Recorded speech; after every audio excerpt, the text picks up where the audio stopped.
Bonjour et bienvenue sur cette nouvelle vidéo. Ici, je vais vous présenter un doubleur de tension avec un NE555. Alors, un doubleur de tension, en principe, on l'utilise avec un signal sinusoïdal. Et bien là, ce sera un signal carré.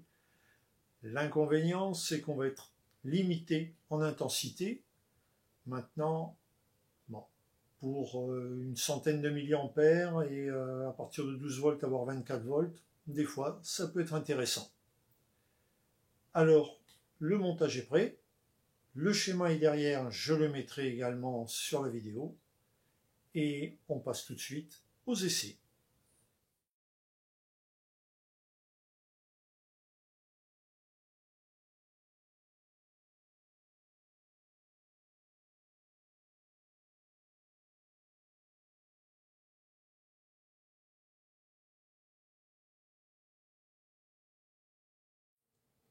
Alors on va commencer. Pour la résistance de charge, j'ai mis sur le schéma 330 ohms, 2 watts. Bon, j'ai pas de résistance de 2 watts, donc j'ai pris des résistances d'1 kg et je les ai mises en parallèle. Alors, sauf que c'est des résistances de 1 kg 2, 1 kg 2, 1 kg 2 et 1 kg 100. C'est des résistances, alors il y en a à 10%, d'autres à 20%, donc autant mesurer, on va essayer de faire ça correctement, autant mesurer la vraie valeur. Voilà. Nous avons 300 ohms, et non pas 330, ce qui n'est pas bien grave. 330 ohms, ça c'était la première chose. À présent, on va passer aux essais avec la tension de 12 volts et l'oscilloscope montrera ce qu'il en donne. Alors ici, nous allons nous prendre d'abord à la sortie du doubleur, à la sortie du 555, et on va passer avec la vidéo sur l'oscillo. Donc ici, hop.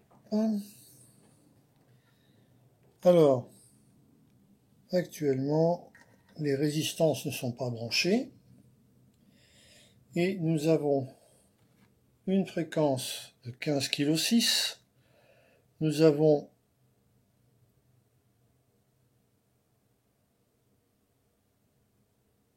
16 volts 8. Oui, c'est parce qu'il y a le pic ici, mais autrement on a 5, 10, 12 volts, 13 volts. Enfin 12 volts, puisqu'on ne peut pas aller plus haut que la tension d'alimentation, théoriquement. Et ensuite, nous avons une consommation de 20 mA. Alors maintenant, on va brancher les résistances. Je rappelle, les résistances, le paquet de résistances équivaut à 300 ohms. On remet les 12 volts. Ce coup-ci, on a 160 milli, mais il ne faut surtout pas croire que 160 milli sont disponibles aux bornes des résistances. Déjà, on a 20 milli de consommation du 555.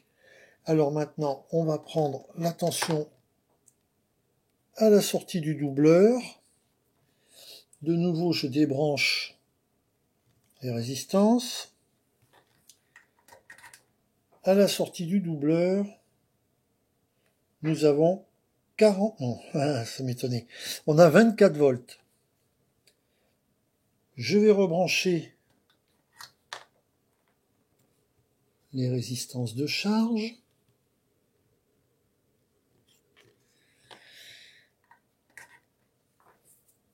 Là, on tombe à 19,60, 19 volts 6.